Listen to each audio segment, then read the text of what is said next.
Lundi, le 6 juin, comment ça va? Ah non, c'est vrai, je suis pas en direct. Ben oui, presque en direct. Hey, bienvenue, bienvenue. Bon lundi. Va-tu faire beau aujourd'hui? Hein? Je sais pas, ça a l'air qu'il annonce la pluie toute la semaine. Là. Écoute, on parle de quoi aujourd'hui? Des fusillades encore. CNN, on va parler de CNN, oui. L'Arabie Saoudite, des grandes ambitions. Vendre des armes, ben oui, ça a l'air le sujet du jour. Hein? Hey, au Québec, qu'est-ce qui se passe? Les élections s'en viennent. Hein? Donc, on parle de nouveaux politiciens ou anciens. Hey, les insolites, c'est intéressant. Les finances, ben, ça, je dis c'est intéressant. Ils ne le feraient pas si ça ne l'était pas. Hein? Finances, on parlait de quoi? Qu'est-ce qui va se passer cette semaine? Hey, la semaine de 4 jours. Oui, OK, ça, c'est intéressant. On va parler de tout ça. Soyez-vous bien confortablement. N'oubliez pas de faire un petit like. Je m'installe et on passe ça tout de suite, les amis. Actualité vue par un entrepreneur.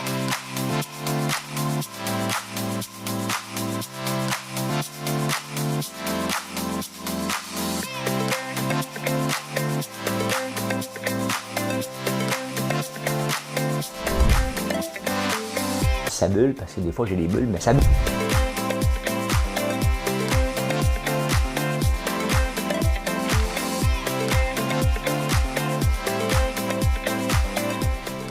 Essayer de faire un spectacle. Hey, je vais vous faire une chanson.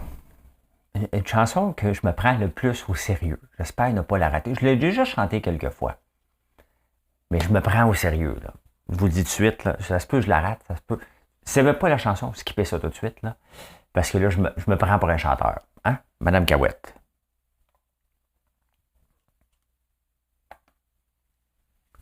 Vois, je prends un micro parce que je me prends pour un chanteur. Vois, c'est moi qui fais ce soir le premier pas.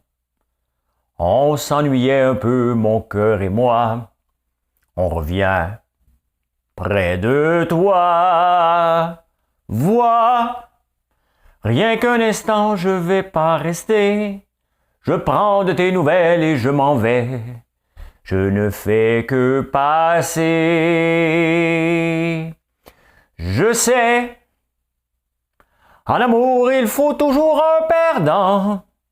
J'ai eu la chance de gagner souvent, et j'ignorais que l'on pouvait souffrir autant.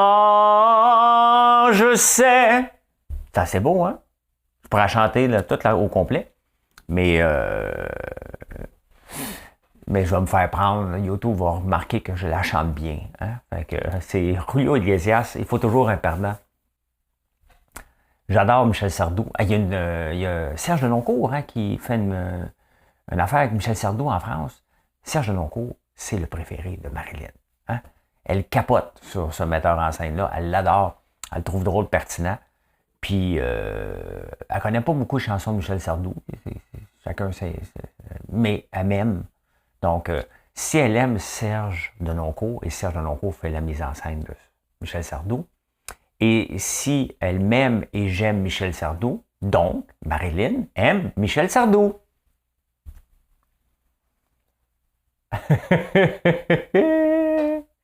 Vois, c'est moi qui fais ce soir. Le premier pas, il fallait que je le fasse souvent quand j'étais jeune, moi. Et parnouche, hein? Au slow de 3 heures, il n'y avait pas une foule devant moi. Encore une fusillade, en fin de semaine aux États-Unis, de masse. On est rendu à 250 fusillades de masse aux États-Unis. 250.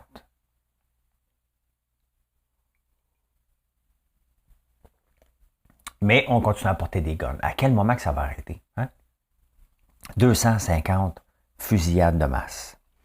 Hey, en parlant d'armes, le Trudeau veut bannir les armes de poing. Qu'est-ce qui se passe depuis une semaine au Canada? Pénurie d'armes de poing.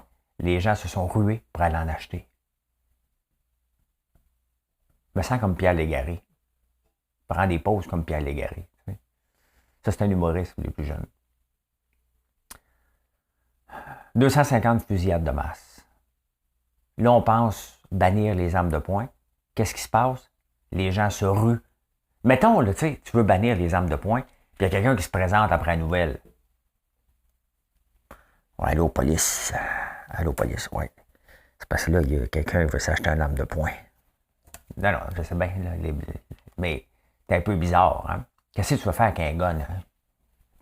Ben, t'as protégé. Je suis tellement pas arme à feu, moi. Je comprends pas. À un moment donné, moi, j'allais à la chasse quand j'étais jeune. Puis à un moment donné, j'ai arrêté. Je sais pourquoi je vais à la chasse. Hein? On gèle. Faut pas que je bouge. Chacun il avait le droit, là. Je respecte les chasseurs qui me respectent. Hein? Mais j'ai tellement gelé la dernière fois que j'étais allé à la chasse. Là. Mon oncle m'avait dit parque-toi là, là. Et là, je me suis mis à bouger parce que je n'étais plus capable. Je dit, à un moment donné, c'est moi ou le chevreuil. Les branches craquaient. Mon cousin aussi s'en souvient comme c'est d'ailleurs. C'était vraiment pas le fun. Donc, après ça, j'ai fait comme, je vais y aller maintenant à la chasse, mais cuisiner. Allez geler, vous autres, là. Parlez-moi de vos histoires de chasse. Moi, je vais faire à manger à la place. C'est vrai. C'est vrai. Hey, breaking news! Breaking news! Hein? C'est où qu'on voit ça? Sur CNN. Ben là, il y a un nouveau PDG. Et là, lui, il dit, regarde, on va arrêter avec le breaking news. C'était tout le temps des breaking news. Hein? Ils sont dans l'eau, dans le vent. Breaking news, il vente. Breaking news, il pleut. Breaking news, du soleil. Breaking news, Trump. C'était tout le temps breaking news. Fait que là, ils ont dit, regarde, on va arrêter un peu le sensationnalisme. On va voir si ça va donner des codes d'écoute, mais c'est fini, le breaking news. Pas le achy breaky dance, là. Là, je bois plus parce que j'ai du café. Je me suis levé la veille. Hein? Je me suis endormi, je pense qu'il était 8 heures. Fait qu'à minuit, j'étais debout. Hein? Fait que c'est comme ça. Hey, l'Arabie Saoudite, ils sont riches. Eux autres sont riches en tabarnouche. Hein? Ils sont tellement riches qu'eux autres, ils ne veulent plus dépendre que du pétrole. C'est beau, tu sais, c'est ça qui est l'affaire, c'est qu'avec l'argent, on peut créer de la nouvelle argent. Hein? C'est comme ça que ça se passe. Et la Norvège a compris ça avec le fonds souverain. Hein? La Norvège, qui est un des pays, pas un des pays, le pays avec le plus d'auto électriques, alors qu'ils vendent du pétrole à tour de bras. Fait que les autres, ils vendent du pétrole à tout le monde, puis ils prennent cet argent-là pour devenir de plus en plus vert. Mais l'Arabie Saoudite veut dire, fait un peu la même chose. Pas pour devenir vert, pour dire, OK, parfait. On a fait de l'argent avec le pétrole. Le pétrole a une fin, à un moment donné. Hein? Ça en va vers le déclin. Pas, en tout cas,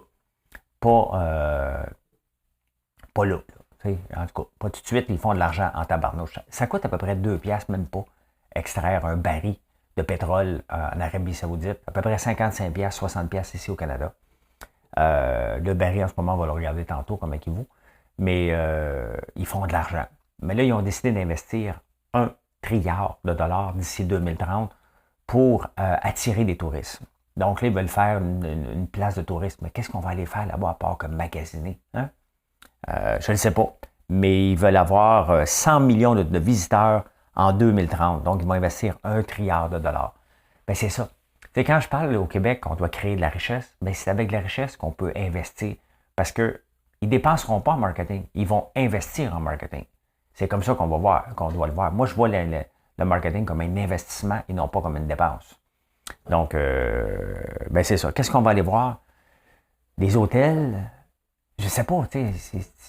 Vont-tu faire un Disney World là-bas? Un Las Vegas? Ils font ce qu'ils veulent, mais c'est ça. Hein? Qu'est-ce qui s'est passé au Québec en fin de semaine? Hein? Les annonces. Je n'ai pas été voir Éric Duhem. Je n'ai pas été voir Éric Duhem. Qu'est-ce que Éric Duhem a dit? Il fait partie de... Bon, c'est pas grave, je ne l'ai pas noté, fait qu'on avance. Alors, il y a Caroline Saint-Hilaire qui va se présenter dans Sherbrooke. Moi, je suis un peu conservateur. Moi, là, j'achète une maison, je reste à la même place. J'ai une job, je change pas souvent. Là, tu sais. Personne ne peut me mettre dehors. Oui. Il y a quelqu'un qui peut me mettre dehors. Et vous savez c'est qui? C'est vous. Vous êtes les seules personnes qui peuvent me congédier de mon entreprise. Pourquoi?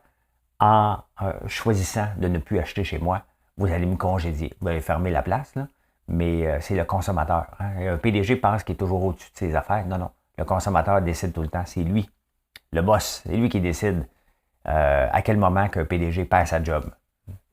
Caroline Saint-Hilaire, elle était au Bloc pendant 8 ans à Ottawa. Elle Après ça, elle est devenue mairesse de Longueuil. Là, elle est déménagée à Sherbrooke. Ça m'impressionne, les gens qui réussissent à changer de région. Moi, je suis comme je suis bien dans mes affaires. Hein? J'ai une seule région. Je ne me vois pas habiter à temps plein, déménager, mettons, de la petite nation pour aller habiter à Québec.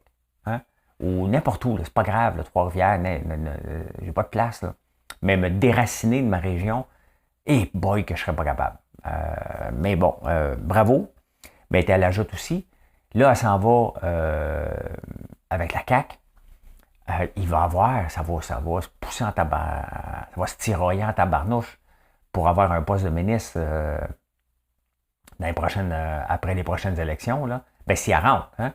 Caroline Saint-Hilaire, Bernard Drinville, moi, si j'étais Geneviève Guilbeault et Jolin Barrette, je sentirais la soupe chaude un peu. On la voit moins, hein, Geneviève Guilbeault. C'était les deux stars, ça, il y a 4 ans. Là. C'était les deux en montée, puis là, on les voit. On les voit encore, mais c'est un peu plus sur les lignes de côté. Hein? Donc, j'ai comme l'impression qu'il va y avoir du bougonnage. Parce qu'avoir trop de superstars aussi dans un parti, c'est comme dans n'importe quelle entreprise, n'importe quel club de hockey. Hein? Si tu as trop de stars, tout le monde veut jouer. Ça fait des mécontents aussi. Donc, j'ai hâte de voir ce que ça va donner. Mais Caroline Saint-Hilaire, pour moi, c'est pas un exemple de continuité. Elle vient faire quelque chose, elle part. Est-ce que c'est bon, est-ce que c'est mauvais? Ben, elle est sympathique. Elle est sympathique.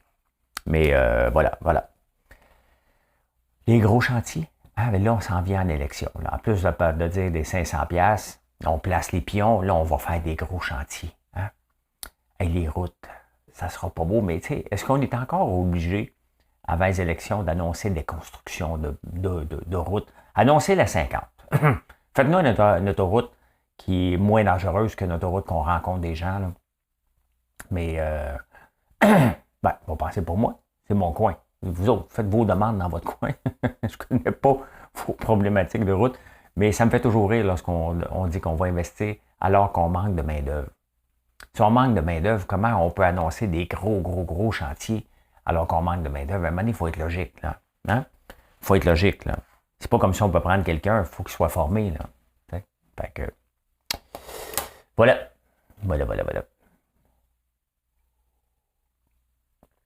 Voilà. C'est moi qui fais ce soir le premier pas. Ah, il y a Xavier Camus. Il aimerait ça que je parle de lui au Québec. Regarde, je parle de toi, Xavier. Tu fais pitié. Tu me fais pitié. Ben, tu fais pitié.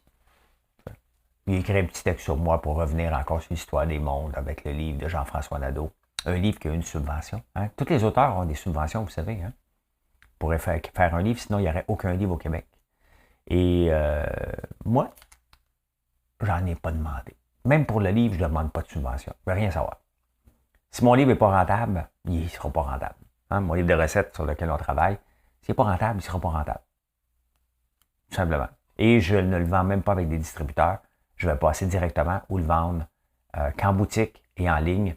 Pourquoi? Une question de... Tu sais, quand on fait un livre, on a une subvention. La maison d'édition, bien entendu, elle a le moton. Le distributeur en a un autre. Le détaillant en a un autre. Il y a tellement de marge. Vous savez combien il reste en moyenne pour l'auteur? 1$ par livre. Fait que, non.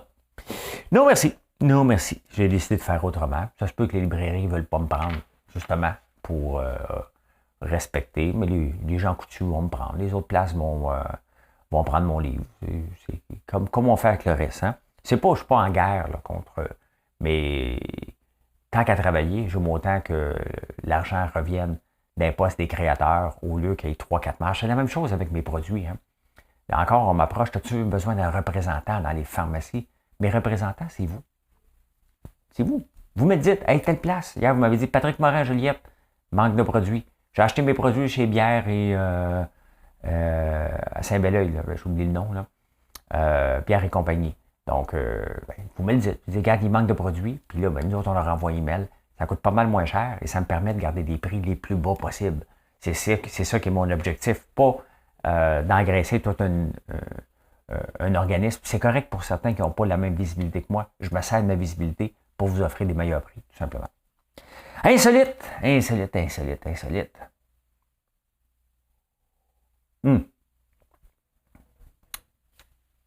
Pile ou face.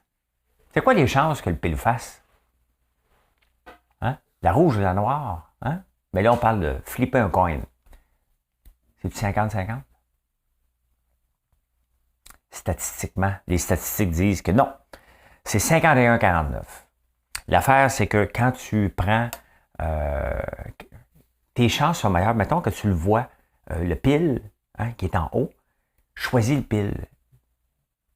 Tu as 51% des chances qu'il retombe pile versus 49. Hein, c'est comme ça. Il risque de tomber une fois de plus sur le côté sur lequel il a été démarré, tout simplement. Hein? Fait que, ouais, oui, il y a quelqu'un qui a fait une étude là-dessus. C'est 51-49. Vous pouvez le googler, vous allez voir, c'est vrai. C'est sur Google, c'est vrai. Hein? Quelle est la personne la plus plate? Mettons, là, toi, on a une job. Là, des fois, vous dites, ah, ça doit être plate, cette job-là. Ben, écoutez, il y a un sondage qui est fait sur la personne la plus plate au monde. La job la plus plate au monde. C'est-tu entrepreneur? Non. Non. La personne la plus plate au monde, c'est un analyste de données qui habite dans une petite ville et qui regarde la télé. Ça, c'est la personne la plus plate au monde. Il y a 3 éléments quand même. Hein?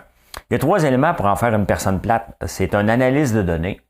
Moi, j'aime ça, les chiffres. Je regarde que les chiffres à la journée longue. Qui habite dans une petite ville. Ouais, ça pourrait être moi, là.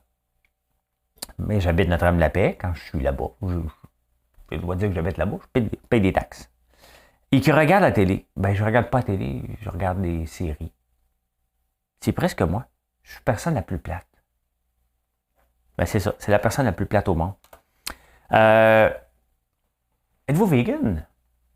Tu sais, je parle souvent d'avoir le 1% du marché. Dans n'importe quel marché, c'est difficile d'avoir 1% du marché. Puis des fois, je vous en parle parce qu'au Dragon, on n'entend que ça. Ah, je veux juste avoir 1% du marché. C'est pas, on ne demande pas tant.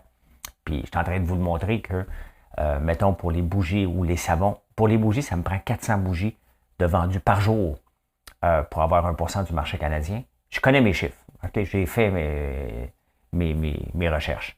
Ça me prend 1000 savons vendus par jour. Donc 7000 savons par jour, tous les jours, 365 jours par année. Je ne suis pas encore là, bien entendu, ça fait seulement, les savons, ça fait à peine 18 mois aussi qu'on les a lancés. Et on le voit qu'après 18 mois, bien, on a un engouement sérieux. Cette semaine, en fin de semaine, il faisait pas assez froid, pas assez chaud pour qu'il y ait énormément de maringouins, mais vous étiez dans certains coins et vous avez essayé beaucoup mon savon. J'aime ça quand vous me donnez un feedback. Savon citronnelle, soirée d'été, citronnelle, ça sent bon. Ça sent bon. Donc, pour avoir 1% du marché, c'est drôle parce qu'hier, quelqu'un m'écrivait pour me dire comment ça se fait que les savons artisanaux sont tous carrés? Ben, les miens sont rectangles. Je ne sais pas pourquoi, c'est vrai, hein? Mais moi, je ne veux pas faire des savons artisanaux, artisanales pour être artisanal. Hein? Je vais en faire une business profitable. Et la même chose qu'on fait des micro-distilleries, ben, je rêve d'avoir ma micro-savonnerie, qu'on puisse la visiter de l'extérieur pour vous montrer comment on fait ça. Donc, éventuellement, c'est vers là qu'on va aller. Dans le cadre, peut-être 5 ans, là, quand on va avoir vraiment le 1%, on va investir massivement dans des nouvelles installations. Et c'est comme ça qu'on grandit. Hein? On prend le temps, mais 1%, c'est tough. 1% de vegans dans le monde. Il y a 79 millions de vegans dans le monde. En faites-vous partie. Hein? En faites-vous partie. Si tu veux faire partie du 1% dans ta vie, tu as juste à devenir vegan, tu vas dire, je fais partie du 1%. Hein? De n'importe quoi. Des riches, des très riches, ou tu peux être juste devenir vegan. Tu n'es pas capable d'atteindre les autres. Tu dis, moi, je veux faire partie du 1% une fois dans ma vie. Va-t'en vegan. Ça va être correct. Hein? Ah, et ça, c'est intéressant. Les Anglais ont des vieilles traditions un peu bizarres. Bizarres. Je vous montre ça ici. Ça, ça s'appelle Copper Hill Cheese Rolling. Regardez la pente. Elle a une pente de 50%. Et vous savez ce qu'ils font? Ils lancent un fromage. Il y a à peu près 2... Puis j'avais déjà écouté un documentaire là-dessus. C'est complètement pété. Le monde s'entraîne, là. Il se blesse, là. Imaginez-vous une pente de 50%. Regardez, là, ceux qui ne le voient pas, là. Mettons, ici, là, à Outremont, il y en a une pente de 22 %. C'est à pic en tabarnouche. Hein? 50 % c'est à pic. Et il lance un fromage qui roule à peu près à 100 km/h. Au tout début de la tradition, il fallait essayer d'attraper le fromage. Là, ils se sont bien rendus compte que personne ne gagnait. Donc, c'est le premier rendu en bas, parce que le fromage, lui, il roule à 100 km/h. Faudrait que tu prennes une méchante débarque. Fait qu'il roule à pleine vitesse. Il se casse des membres pour aller attraper un fromage. Ça se passe en Angleterre. Il y a des vraiment... Parce que la semaine passée, j'ai parlé du furet d'un culotte.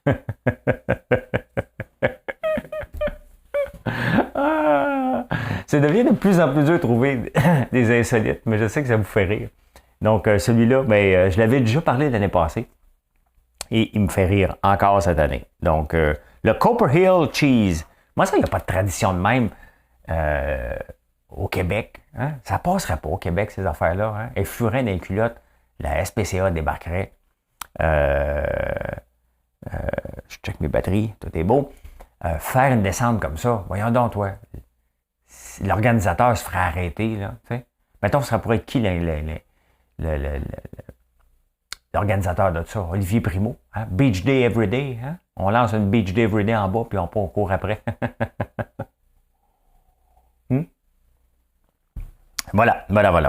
Bon, en finance, qu'est-ce qui se passe en finance? On va aller voir, on commence par l'essentiel. L'essentiel, c'est d'être aimé, jour après jour. Qu'est-ce qui se passe, en fait? Le pétrole, la fin de semaine, il n'y a pas de transactions sur les commodités.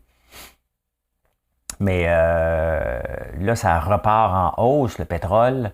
Qu'est-ce qui a augmenté d'autre en fin de semaine? Le gaz naturel, ça ne lâche pas. Le blé remonte. Et le bois aussi remonte. China 6-week high, gold stabilize, le prix du le prix de l'or. Je lis en anglais. Donc, le prix de l'or se stabilise aussi. Pourquoi que ça monte au complet en ce moment? Il y a deux affaires. Hein? Il y a encore beaucoup d'incertitudes avec la production de gaz russe. Donc, on s'attend, puis l'été s'en vient. À tous les temps de l'année, normalement, là, c'est pas une situation normale avec ce qui se passe en Ukraine, mais c'est ainsi d'année, le prix du gaz augmente. Point final. Donc, ça va augmenter beaucoup cet été. Il n'y a pas de raison que ça diminue. Et en fin de semaine, on a ressorti les 4 roues, on les a fait réparer.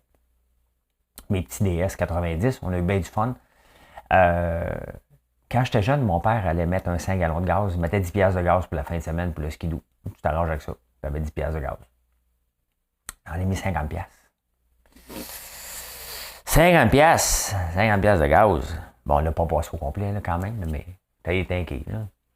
T'as des tankies. Revenu back, comme les gens de Gatineau disent, hein, parlant anglais et français dans la même phrase. Est-ce qu'on a atteint le fond du baril à la bourse? Hein?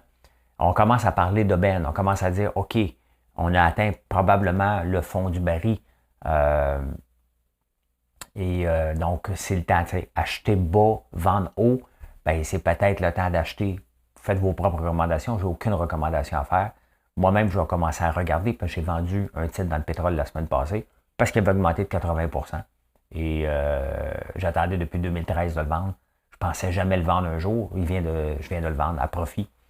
Donc, j'en ai profité. Même si ça continue à monter, on ne le sait jamais. Hein? On ne le sait jamais. C'est des commodités. Il y a beaucoup d'insécurité mondiale. Donc, voilà, je l'ai vendu. Donc, qu'est-ce que je vais faire avec les profits? Est-ce que je vais investir dans quelque chose? Je ne le sais pas. Je ne le sais pas. Je vais vous le dire quand. Le lundi, je suis à bourse sur YouTube. Donc, on va regarder ça ensemble. La levée des mesures en Chine, la COVID, hein? La COVID qui était zéro tolérance en Chine, là, on commence à se calmer et le marché reprend. Les marchés boursiers chinois, au moment où j'enregistre, sont à la hausse. Les autos électriques en Chine vont super bien. Donc, c'est reparti. Combien de temps? Ben, j'espère qu'ils vont faire comme nous autres. T'sais, on était sévère avec la COVID, avec raison, moi, je pense. Puis on n'est pas ici pour débattre là-dessus. Là. Je veux juste vous dire que fallait collaborer. Même maintenant, il faut arrêter aussi. C'est ce qu'on fait en ce moment. Et la Chine commence à lever le pied un peu, elle aussi. Tant mieux. Et la semaine de 4 jours, on parle souvent de la semaine de 4 jours. On prend-tu le vendredi ou le lundi? Hein? Moi, je ferais plus lundi, mardi, congé mercredi, on travaille jeudi, vendredi, des petites périodes comme ça, congé, je trouve que ce serait plus efficace. Au UK, il y a 3300 entreprises qui font un test. Hein? Le 100-80-100. Moi, je me souviens juste du 36-24-36. Vous allez dans centimètres, ça. Hein? 36-24-36, c'est en pouces. Donc là, c'est 180-100. Non, mais 100% de ta paye pour travailler 80% du temps, mais tu dois être en échange 100% productif. C'est là que ça ne marche plus. Là. À un moment donné, j'avais des programmeurs, ben, j'en ai encore chez Aiva, puis on avait beaucoup de programmeurs. Et bon, on était une start-up, puis ils trouvaient qu'ils travaillaient beaucoup. T'sais. Et ils voulaient travailler, c'était comme mis ensemble, comme un mini-syndicat. Là, on veut juste travailler 7h30 par jour maintenant. T'sais. On trouve qu'on travaille trop. Je dis OK, ben, pas de problème, c'est normal. Hein? C'est juste que quand tu es dans une start-up, des fois, puis en programmation, ben, il y a beaucoup d'artistes. Hein? Il y en a qui aiment ça rentrer tard, il y en a qui aiment ça travailler plus tôt. Nous, on gère des résultats. Hein? Fait que je dis, bon, ben, parfait. Donc, si vous voulez juste travailler 7h30, c'est parce que je ne peux pas gérer 25 personnes avec des horaires. Si vous voulez gérer que je gère un horaire, on va gérer un horaire. Mais en échange de l'horaire non flexible, puis de faire juste 7h30 par jour, je vais vous demander de rentrer toutes de 9 à 5 et on enlève l'Internet de vos postes de travail. Pas de téléphone cellulaire. Tu sais, à un moment donné, si on veut 100% de productivité, tu sais, parce que si tu textes avec ta blonde, avec ton chum, tu regardes Facebook, tu regardes Twitter, tu n'es pas 100% productif. Donc, si les employés voulaient ça, mais moi, je voyais bien qu'il y en a un qui regardait l'NBA, l'autre qui parlait avec le monde. C'est normal, on est là. On est dans une société qu'on répond en tout temps. Faites le test de ne pas répondre à votre chum ou à votre blonde. Quand même, il est au travail, ça ne prendra pas de temps que vous allez vous demander qu'est-ce qui se passe. Hein? Donc, ça fait partie de notre quotidien. C'est normal, on évolue, c'est comme ça. Mais être 100% productif, ça veut dire qu'il faut t'enlèves toute distraction. Pas sûr que ça va marcher. Hein? Et d'ailleurs, il y a des places. Nous autres, on est en cuisine. En cuisine, on ne peut pas faire 100% 80%. Ils sont déjà à côté le tapis. La machine, elle fait des bains. Tu réponds bain, puis faut que tu en fasses. Hein? La machine, elle fait des gaufres. Ben, la quantité qu'on en a à livrer, il faut que tu les livres. Donc, c'est plus difficile dans des jobs de production. Hein? Des jobs de bureau, ça va un petit peu mieux. Mais dans les entreprises, dans n'importe quelle entreprise, hein, si on divise le temps de 100% du temps des gens, hein, 75% du temps, les personnes font leur job. Hein. Ils font ce qu'ils ont. Personne ne veut perdre sa job, en théorie. Là. Donc, ils font ce qu'ils ont à faire. 10% du temps, ils se demandent, c'est qui mon boss? À qui je me rapporte? Hein? Ça, c'est l'autre 10% du temps. L'autre 10% du temps, ils patinent. Ça a l'air que j'ai vu l'autre avec la photocopieuse. As-tu vu elle, là? On dirait que François l'aime plus que moi. Hein? Mm-hmm. Alors, voulez-vous ça fait partie de la vie. Et d'ailleurs, quand j'étais à Big Brother, j'ai lu un livre sur l'Homo sapiens et ce qui a fait la différence entre l'homme de Néandertal et l'Homo sapiens, ce que nous sommes, c'est notre capacité à mémérer. Ça nous protège, ça nous fait évoluer. Le commérage nous a fait évoluer parce que ça nous protège. Fais attention à elle. Regardez comment ça nous protège. Hein? Quand j'ai voulu me lancer dans le lapin, il y a un des derniers meetings, j'étais prêt à mettre énormément d'argent pour bâtir une méchante bâtisse. Hein? Un dernier meeting, je vais, il y a quelqu'un qui me dit, fais attention à tel acheteur. Hein? Il n'est pas trop stable. Pardon? Donc moi, je viens d'avoir un droit parce que les lapins, il n'y a pas de quota, mais il y a des droits d'acheter. Hein? Je dis, là, je viens de me faire octroyer un droit de 350 lapins par jour. Je pense que c'est ça. Je pense que c'est ça. Semaine par jour. Je ne me souviens plus. Et là, il faut que je fasse attention. Donc, tu veux me dire que moi, là, je m'engage à vous livrer 350 lapins par jour. Et en échange, je dois faire attention. Je dois mettre 2 millions sur la table pour avoir un méchant clapier. Ça, j'espère que c'est ça. une place pour les lapins. Et en échange, je vais mettre 2 millions sur la table. Beaucoup de montants, il faut que je fasse attention à un acheteur. Ben, grâce au mommérage, j'ai décidé de ne pas me lancer dans le lapin et me lancer dans l'érable à la place. Je savais à qui je devais faire attention. Et j'ai bien fait. J'aime beaucoup la viande de lapin. Mais avec la pandémie, j'aurais été pogné avec mes lapins parce que j'aurais pas pu les vendre à personne. Je ne peux pas les vendre à la ferme. J'aurais été mal pris en tabarnouche. Donc, des fois, le mémérage me sauver un investissement et une perte de 2 millions, tout simplement. J'aurais perdu. Il faut être réaliste, là. Et 5% du temps, les employés, qu'est-ce qu'ils veulent faire? Se dépasser. Donc, quand je regarde 100% de la paye, 80% de ton temps, 100% productif, j'y crois pas beaucoup parce que c'est pas dans la nature humaine d'être 100% productif, de ne pas avoir de distraction, de ne pas mémérer, de rester à son poste de travail. Mais bon, on vit dans une nouvelle société qui est la société Air Miles. Faut donner. Il faut plus se poser de questions. C'est pas que quand tu embauches quelqu'un, il dit tout le temps, qu'est-ce que tu as à m'offrir? Une job. Mais encore. Hein? Voilà. Hey! Voilà comment j'ai vu l'actualité en ce beau lundi 6 juin. Merci d'être là. Merci d'être là. N'oubliez pas de faire un petit like.